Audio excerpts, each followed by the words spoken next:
ने पेश किया है देश का budget.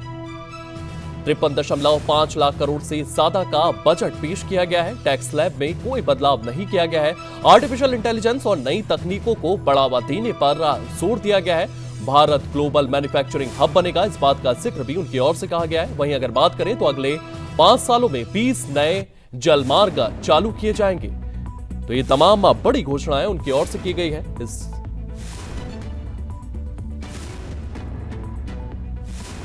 Nirbharta as a lodestar.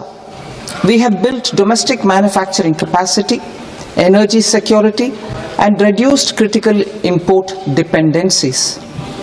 Simultaneously, we have ensured that citizens benefit from every action of the government, undertaking reforms to support employment generation, agricultural productivity, household purchasing power, and universal services to people. These measures have delivered a high growth rate of around 7% and helped us make substantial strides in poverty reduction and improvement in the lives of our people. Emerging technologies including AI. 21st century is technology driven. Adoption of technology is for the benefit of all people. Farmers in the field, women in STEM, youth keen to upskill, and Divyangjan to access newer opportunities. The government has taken several steps to support new technologies through AI Mission, National Quantum Mission, Anusandhan National Research Fund, and Research and Development and Innovation Fund. Our second kartavya is to fulfill aspirations and build capacities. Close to 25 crore individuals have come out of multi-dimensional poverty through a decade of our government's sustained and reform-oriented efforts.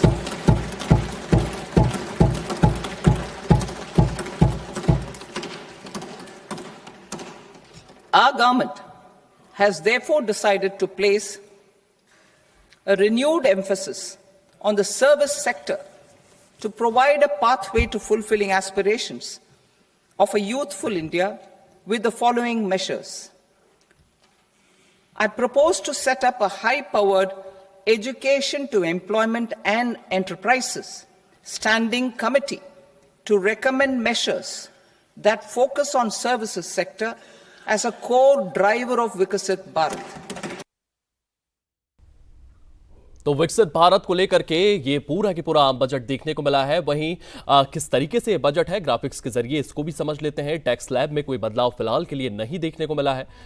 1 अप्रैल 2026 से new income tax act जो है उसे लागू कर दिया गया है। Income tax form को आसान बनाएंगे। इसके साथ छोटे कारोबारियों के लिए प्रक्रिया और आसान की जाएगी। वहीं अगर बात करें तो छोटे टैक्स पेयर्स के लिए नई स्कीम लाएंगे।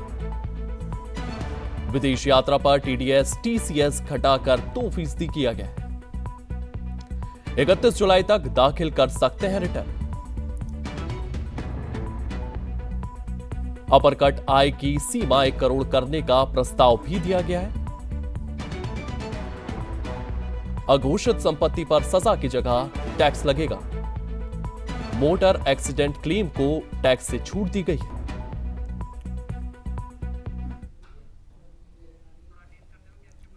तो ये तमाम चीजें हैं जो देखने को मिल रही है।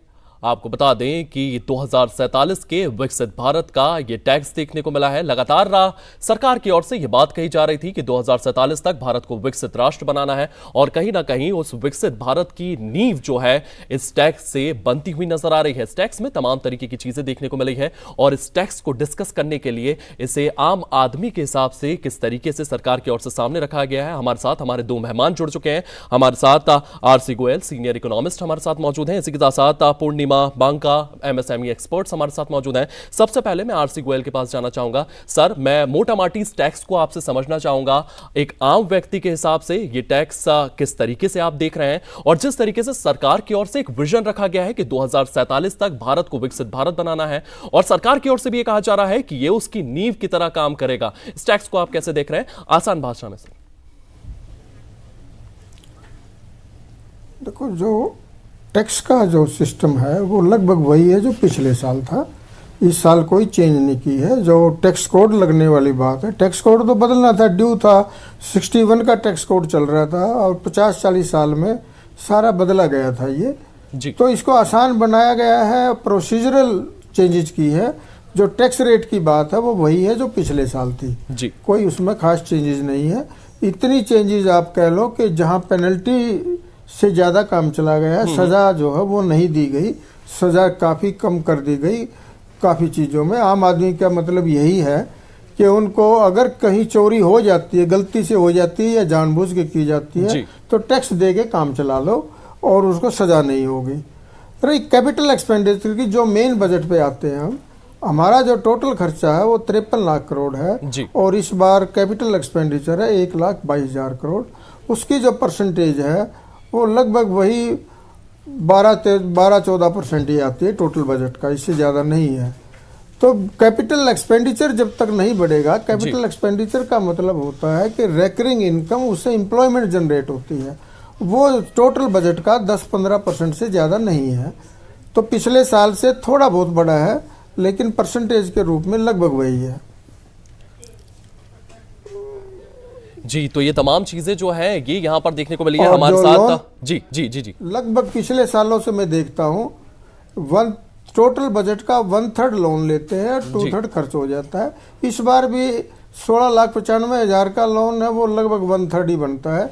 30-32% का लोन लिया गया है। जो डेफिसिट वाली बात है, 4.3% फिस्कल डेफिसिट है, पिछली बार 4.4% था, तो हमारा डेफिसिट भी वहीं चल रहा है।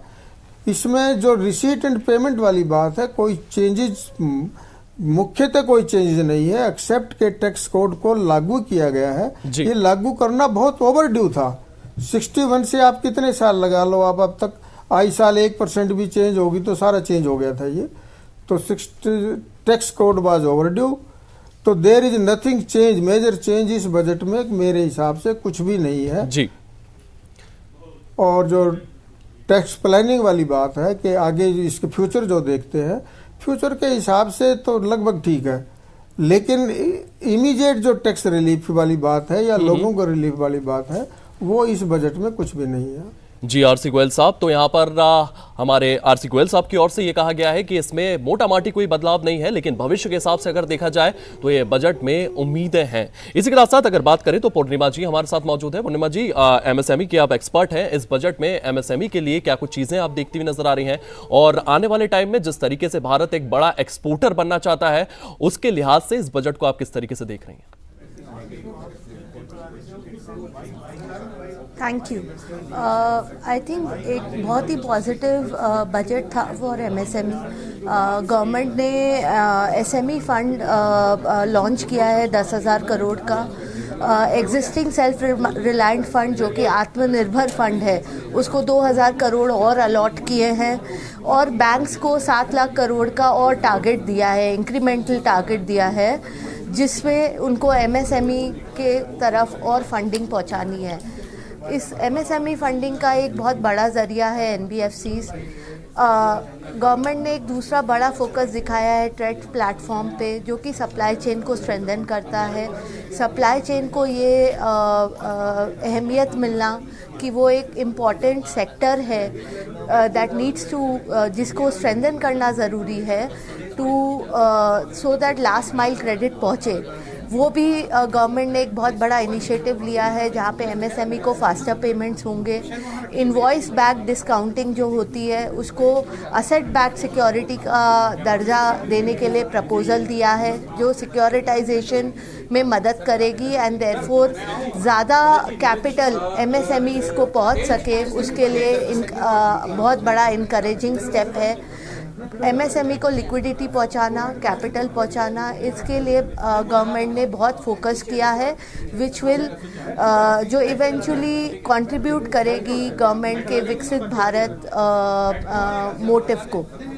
जी, तो ये तमाम चीजें हैं यहाँ पर एमएसएमई सेक्टर में देखने को मिलेगी। आरसी गोयल साहब, मैं आपके पास फिर से आता हूं क्योंकि इंफ्रास्ट्रक्चर को लेकर भी सरकार की ओर से काफी निवेश यहाँ पर किया गया है। अगर आप पिछले साल की बात करें तो पिछले साल 11.2 लाख करोड़ रुपए दिए गए थे। इस साल 12.2 लाख करोड़ रुपए का इंफ्रास्ट्रक्चर के लिए बजट अलॉट किया गया है। तो कहीं ना कहीं ओवरऑल सरकार प्रोडक्टिविटी तो बढ़ाना चाहती है, लेकिन वो जो पूरा की पूरा सामान है उनको पोर्ट्स तक, एयरपोर्ट्स तक पहुंचाने के लिए जिस तरीके से इंफ्रास्ट्रक्चर आपका होना चाहिए, उस पर भी सरकार निवेश करती हुई नजर आएगी।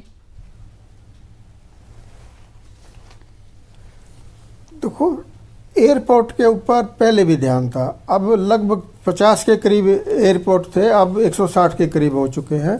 तो गवर्नमेंट का जो ध्यान है वो रेलवे एक्सपेंडिचर, रोड एक्सपेंडिचर और जो वाटरवेज बनाना, इनके ऊपर काफ़ी ध्यान है। और इसलिए जो बजट है, जो so far as capital expenditure is concern, मैं पहले ही कह चुका हूँ कि उसकी परसेंटेज लगभग उतनी बैठती है। टोटल बजट है 53 लाख करोड़ का और जो कैपिटल एक्सपेंडिचर है 12 लाख करोड़। पिछली बार था 50,000 करोड़ और ये बजट था 11,000 करोड़, तो लगभग उतना ही बैठता है परसेंटेज के हिसाब से। लेकिन इतनी परसेंटेज भी अगर ये मेंटेन करेंगे तो कैपिटल एक्सपेंडिचर पे जो रोडवेज है, वाटरवेज है और जो ये इसमें काफ़ी प्रोग्रेस हो जाती है, जो विजिबल है, दिखती भी है। तो फ्यूचर के लिए गवर्नमेंट का यही ध्यान नज़र आता है कि कैपिटल एक्सपेंडिचर पे ये अपना खर्चा जो है वो लगभग कॉन्स्टेंटली ठीक रख रही है, जो एक रेशियो होती है, पर बहुत ज़्यादा नहीं बढ़ा पा रही। इसका एक रीज़न भी होता है, अभी डेमोक्रेसी है, इसमें फ्री भी देनी पड़ती है, बहुत कुछ देना पड़ता है। तो कैपिटल एक्सपेंडिचर की जो रेशियो है वो बजट के रेशियो से लगभग पिछले 5-4 साल से सेम चल रही है। हम बस एक ही बात का धन्यवाद कर सकते हैं सरकार का, वो कम नहीं कर रही, पॉइंट में कुछ बढ़ा देती है। जी, तो ये तमाम चीजें हैं, ये लगातार देखने को मिल रही है, लेकिन कोई मेजर चेंज नहीं है उसमें। जी जी। पूर्णिमा जी, मैं आपके पास आना चाहूंगा क्योंकि लगातार आपकी ओर से सप्लाई चेन को लेकर के बात रखी गई थी। तो सप्लाई चेन जो है उसको कहीं ना कहीं सुधारने पर भी सरकार का फोकस रहने वाला है और सरकार की ओर से 1 डिस्ट्रिक्ट 1 प्रोडक्ट भी लॉन्च किया जा रहा है। क्योंकि अगर चीन की बात करें तो चीन में ये सिस्टम है कि एक जगह जो सोल है वो बनेंगे, दूसरी जगह लेसेस बनेंगी और एक ही डिस्ट्रिक्ट में पूरा की पूरा जो आपका शूज है वो रेडी होकर सामने आ जाता है। तो चीन में ये मैनेजमेंट जो है ये काफी हद तक देखने को मिलता है। कहीं ना कहीं 1 डिस्ट्रिक्ट 1 प्रोडक्ट जिस तरीके से सामने ला रहा है, इससे भी बूस्ट मिलेगा। बिल्कुल बूस्ट मिलेगा। ये सारा एफर्ट जो है वो क्यूमुलेट होएगा और सप्लाई चेन को, एमएसएमई को, लास्ट माइल जो हमारे रिटेलर्स है, आज के तारीख में हमारे जो रिटेलर्स हैं उनको ही वर्किंग कैपिटल की सुविधा फ्रॉम बैंक्स और एनबीएफसीज मिलती नहीं है, जिसकी वजह से उनका बिजनेस बढ़ना बहुत मुश्किल होता है। तो वाइल मैन्युफैक्चरिंग सेक्टर को सरकार ने अच्छी ग्रोथ दी है, इम्पेटस दिया है और 1 डिस्ट्रिक्ट 1 प्रोडक्ट को भी ग्रोथ देते हुए ये एम्प्लॉयमेंट जनरेशन होगा। लास्ट माइल तक गुड्स अल्टीमेटली सेल होना कंज्यूमर को, इसमें बहुत बड़ा बूस्ट मिलेगा। जी, कहीं ना कहीं इसमें एक बहुत बड़ा बूस्ट मिलते हुए नजर आएगा। अब टेक्सटाइल सेक्टर की ओर लिए चलते हैं। आरसी गोयल साहब, टेक्सटाइल सेक्टर जो है वो कहीं ना कहीं देखने को मिलता था कि बांग्लादेश जो है वहां से टेक्सटाइल लगातार एक्सपोर्ट किया जाता था। इंडिया, क्योंकि बांग्लादेश में स्थितियां जो है वो कहीं ना कहीं बिगड़ती हुई नजर आ रही है और अब टेक्सटाइल सेक्टर में भी 3 नए पार्क बनाए जा रहे हैं। तो टेक्सटाइल सेक्टर को आप किस तरीके से देख रहे हैं और क्या भारत टेक्सटाइल के क्षेत्र में लगातार अपने एक्सपोर्ट्स बढ़ा सकता है? सर, अगर मैं वो कल या परसों इकोनॉमिक सर्वे पेश हुआ था जिसमें जो हमारी मर्केंटाइज एक्सपोर्ट है वो डॉलर टर्म्स में लगभग कांस्टेंट है। रुपीस टर्म में बढ़ सकती है पर डॉलर टर्म्स में हमारी वही है, क्योंकि जो एड ऑन वैल्यू वाला जो प्रोडक्ट है, साइंटिफिक प्रोडक्ट है, उसका एक्सपोर्ट हम कम कर पा रहे हैं। सो फार टेक्सटाइल है, एग्रीकल्चर है, इस चीज़ों का एक्सपोर्ट जो है हमारा कहीं न कहीं से कम या ज़्यादा हो सकता है। टेक्सटाइल का प्रोडक्ट हमारे यहाँ जब बांग्लादेश का कम होगा तो डेफिनेटली हमारा बढ़ेगा और हमारा बढ़ेगा तो लोगों को एम्प्लॉयमेंट जनरेट होती है, एम्प्लॉयमेंट बढ़ेगी इससे। इसका मेन रीज़न यही है कि वहाँ टैरिफ लगेगा तो बांग्लादेश का कम होगा तो हमारा बढ़ जाएगा, हमारा बढ़ जाएगा। इसमें कोई लंबी चौड़ी बात नहीं है कि गवर्नमेंट ने कुछ इसमें करने की ज़रूरत है। जब जैसे हमारी बासमती का एक्सपोर्ट है, जी। पाकिस्तान और थाईलैंड से जब बासमती कम होती है तो हमारा प्रोडक्शन बढ़ जाता है, हमारा एक्सपोर्ट बढ़ जाता है। जी। तो टेक्सटाइल जो है बांग्लादेश ने प्रोग्रेस करी है, जब वहां कम होगा तो नेचुरली हमारा बढ़ेगा। जी, इसी के साथ साथ बजट में 3 मुख्य विजन सामने रखे गए हैं। इसमें एक विजन रखा गया है जो है क्षमता का, लोगों की काबिलियत को निखारेंगे ताकि देश की तरक्की में भागीदारी बन सके। तो यहां पर जिस तरीके से एफटीए साइन हुआ है ईयू के साथ, उनकी ओर से भी यह कहा गया है कि हम आईटी इंजीनियर्स जो है वो भारत से लेंगे, तो उनकी कहीं ना कहीं प्रोडक्टिविटी बढ़ाने के लिए यहां पर ये चीजें देखने को मिली है। सर देखो, प्रोडक्टिविटी का अगर हम टोटल ले, अब यूएसए को ले लो, वहाँ 30 ट्रिलियन की इकोनॉमी है, रिसर्च डेवलपमेंट पे 2.5% जीडीपी का खर्चा होता है। आप लगाओ 75 बिलियन के करीब खर्चा करते हैं वो रिसर्च के ऊपर। हमारा जो खर्चा है वो 0.6% है। 4 ट्रिलियन की इकोनॉमी है तो 2 बिलियन हो गया। तो सो फार एड ऑन वैल्यू हम यूएसए का मुकाबला नहीं कर पाएंगे, पर बाकी जो देश हैं 100-150 देश, क्योंकि 4 ट्रिलियन पे भी हम चौथे नंबर पे हैं, इसका मतलब आगे जाके बहुत ज्यादा डिफरेंस है। यूएसए अकेला ही 30 ट्रिलियन पे है, चाइना 21 ट्रिलियन पे बैठा है और हम चौथे पे है 4 ट्रिलियन पे। तो बाकी जो देश हैं 196 के करीब, वो हमारे से 4 ट्रिलियन से भी कम है। तो हमारा जो खर्चा रिसर्च के ऊपर, साइंटिस्ट पैदा करने के ऊपर जो खर्चा होना चाहिए, वो खर्चा एक्सपेक्टेड लाइन पे नहीं है। उसके जो रिसर्च के ऊपर जितना खर्चा हम करेंगे उतने साइंटिस्ट ज़्यादा पैदा होंगे, और जब साइंटिस्ट होंगे तो देश की तरक्की उसी से होती है। जैसे एक एग्जांपल मैं और देता हूं, जैसे एग्रीकल्चर के ऊपर हमारी यील्ड भी बढ़ी है, प्रोडक्शन भी बढ़ा है, तो क्या आप सोचते हो ये फार्मर की कोई अचीवमेंट है? ये हमारा हाई यील्डिंग वेराइटीज हमने दी है, उनको मशीनरी दी है, ये सारी रिसर्च एंड डेवलपमेंट की देन है। वो फार्मर तो एक इम्प्लीमेंटिंग एजेंसी है, बल्कि जब यील्ड कम थी वो ज़्यादा मेहनत करते हैं, यील्ड बढ़ गई तो मेहनत कम करते हैं। ये अचीवमेंट फार्मर की नहीं कह सकते, ये सारी रिसर्च की देन है। तो इसलिए हमारा जो रिसर्च के ऊपर खर्चा है वो 2 बिलियन के करीब है, जो बहुत ही इनसफिशिएंट है। बहुत ज़्यादा खर्च होना चाहिए, जो इसकी तरफ अभी तक सरकार का विशेष ध्यान नहीं है। जी, तो ये तमाम चीजें आरसी गोयल साहब देखने को मिल रही है। 31 जुलाई तक दाखिल कर सकेंगे रिटर्न्स, ये बड़ी जानकारियां सामने आ रही है। आपको बता दें कि 7 हाई स्पीड रेल कॉरिडोर्स भी बनाए जाएंगे। ये भी तमाम खबरें जो हैं इस बजट में सामने आई हैं। 5 साल में 20 नए जलमार्ग खुलेंगे। इसी के साथ साथ आपको बता दें कि शहरी आर्थिक क्षेत्र पर 5,000 करोड़ रुपए का खर्च भी किया जाएगा। तो आरसी गोयल साहब हमारे सहयोगी हमारे साथ लगातार बने हुए हैं। आरसी गोयल साहब, आप लगातार रिसर्च एंड डेवलपमेंट को लेकर के बात कर रहे थे और आपकी ओर से तमाम आंकड़े रखे गए हैं। भारत को अपने रिसर्च एंड डेवलपमेंट में किस हद तक आगे जाना चाहिए, क्योंकि डिफेंस के क्षेत्र में तो हम लगातार आगे बढ़ रहे हैं, और कौन कौन से सेक्टर्स हैं जहां पर हम जो हमारा रिसर्च है उसको आगे बढ़ा सकते हैं, रिसर्च एंड डेवलपमेंट में पैसा डाल सकते हैं? सर देखिए, आगे बढ़ने वाली बात तो हम हर फील्ड में आगे बढ़ रहे हैं, लेकिन जहां ज्यादा खर्च होना चाहिए, मैंने आपको कंपैरिजन दिया है यूएसए का। जी, यूएसए 30 ट्रिलियन की इकोनॉमी के बावजूद भी 2.5% जीडीपी का खर्च करता है रिसर्च के ऊपर, और उसका आज से नाम नहीं है। 30-40 साल से क्या है कि USA is hiring the brain और ऑल द वर्ल्ड, पूरे वर्ल्ड से वो ब्रेन को हायर करता है। हमारा ब्रेन भी वहां इसलिए जाता है क्योंकि वहां पैसे ज्यादा खर्च होते हैं। तो रिसर्च के ऊपर हमें ज़्यादा ध्यान देना पड़ेगा। अगर हमने अचीवमेंट एकदम डेवलपमेंट करनी है, ज़्यादा रेट पे डेवलपमेंट करनी है, तो खर्चा रिसर्च के ऊपर ज़्यादा करना पड़ेगा। प्राइवेट सेक्टर में आपने सुना होगा, टाटा रिसर्च इंस्टीट्यूट सुनी है, और किसी का नाम सुना आज तक? नहीं। प्राइवेट सेक्टर में जी, तो हमारे जो रिसर्च इंस्टीट्यूट अभी तक बहुत कम है। या तो हम ये कह लीजिए रिसर्च में तो भाई खर्चा होता है, यील्ड कुछ निकलेगा, प्रोडक्टिविटी आएगी कि नहीं आएगी अनसर्टेन है, तो we are not making any expenditure towards that. जी, आरसी गोयल साहब आप हमारे साथ बने रहिएगा। फिलहाल वक्त तो चला है एक छोटे से ब्रेक का, आप बने रहिए सूर्य समाचार के साथ।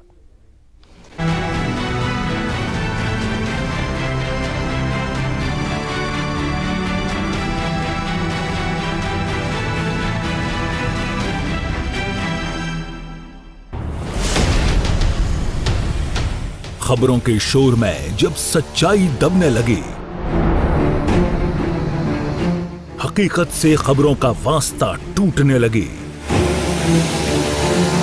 भ्रामक खबरों से मन विचलित होने लगे, तब एक जर्नलिस्ट जो सिर्फ खबर का इनसाइड आउट बताएगा, मैं हूं राज ठाकुर, जिसके तेवर तीखे होंगे लेकिन अंदाज सरल, जो खबरों की हकीकत से राब्ता करवाएगा और बताएगा खबरों का इनसाइड आउट। इनसाइड आउट में हम आपको खबरें बताते हैं, खबरों की तह तक ले जाते हैं। देखना न भूलिए सूर्या समाचार पर राज ठाकुर के साथ इनसाइड।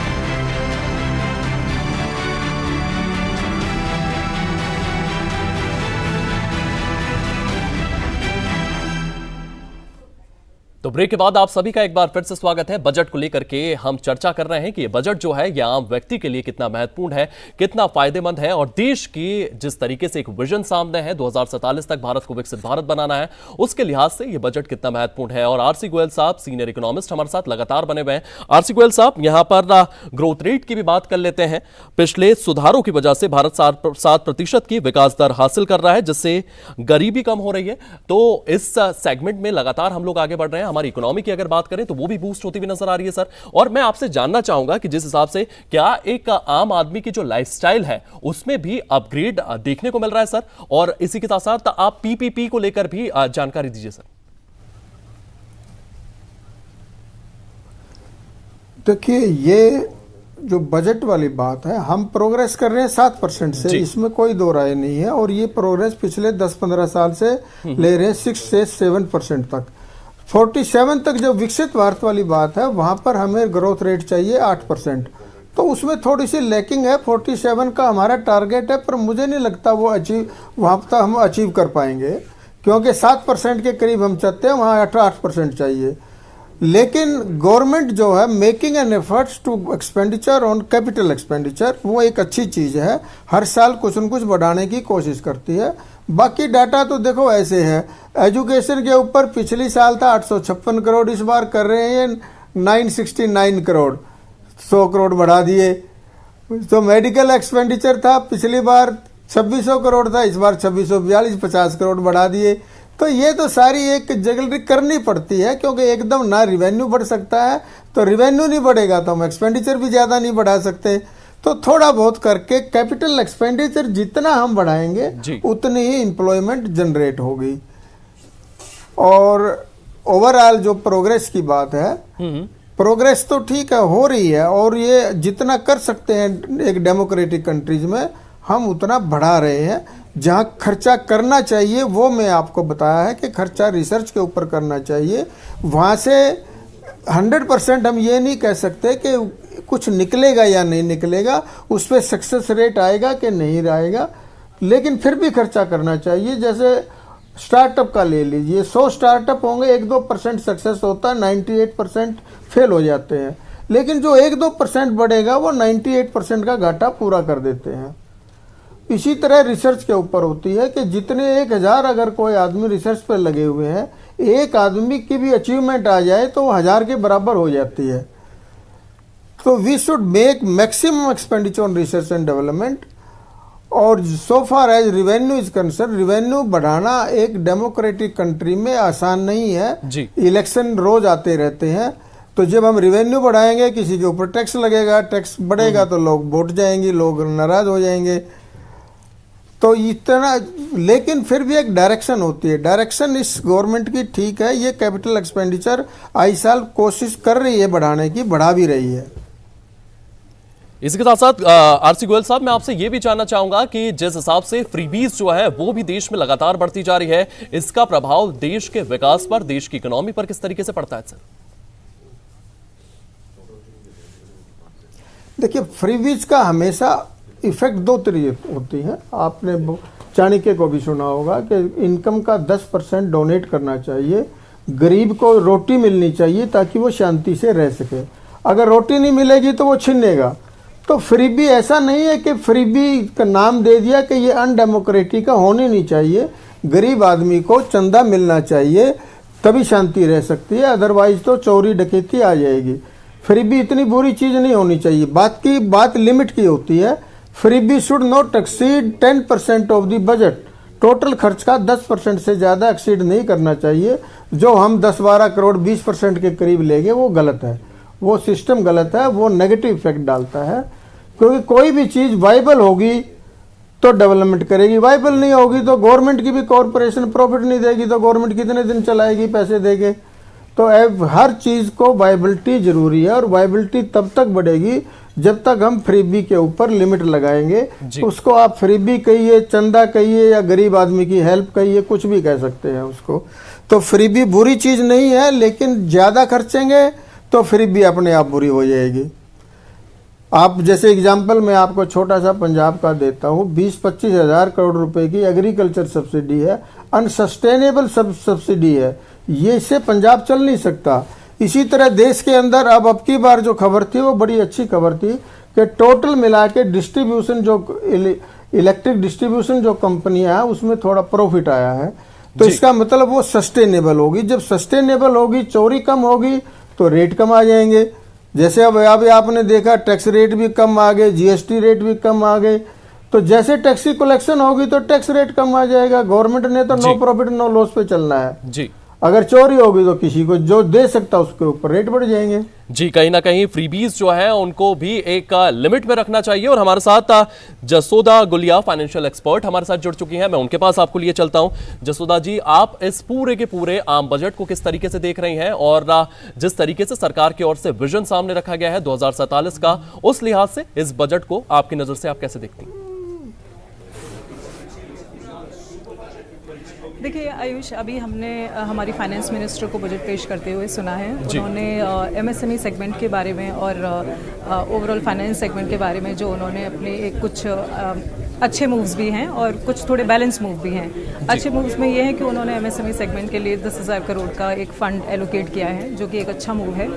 बैलेंस इसलिए है कि ये इतने बड़े सेगमेंट के लिए ये थोड़ा सा कम है, थोड़ा ज़्यादा हो सकता था।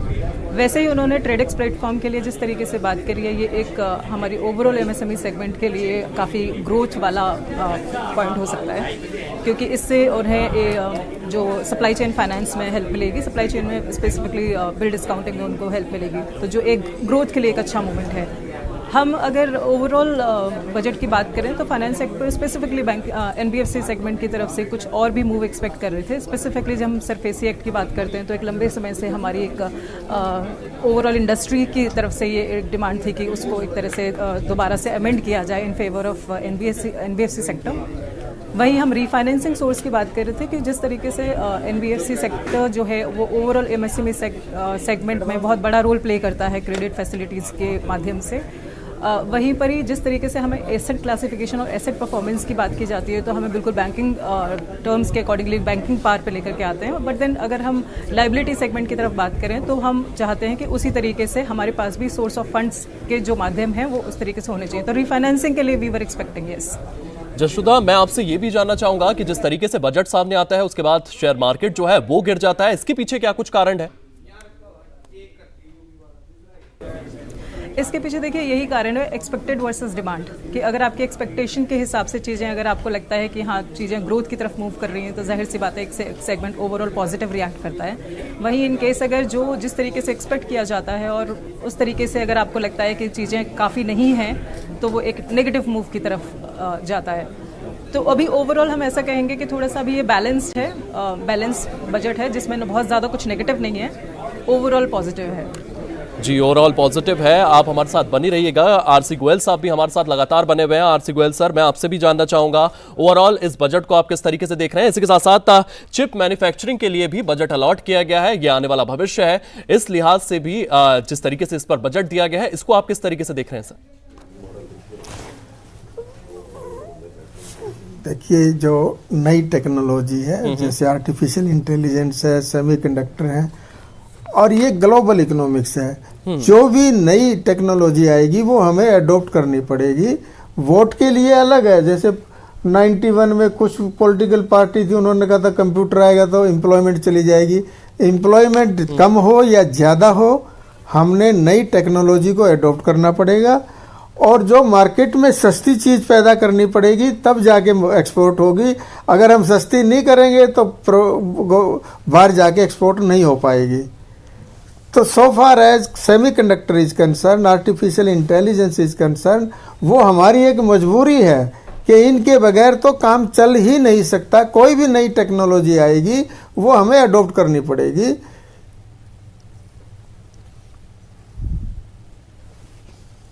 तो गवर्नमेंट ने ये सेमीकंडक्टर के ऊपर भी प्रमोशन किया, आर्टिफिशियल इंटेलिजेंस को भी किया, अच्छा किया है।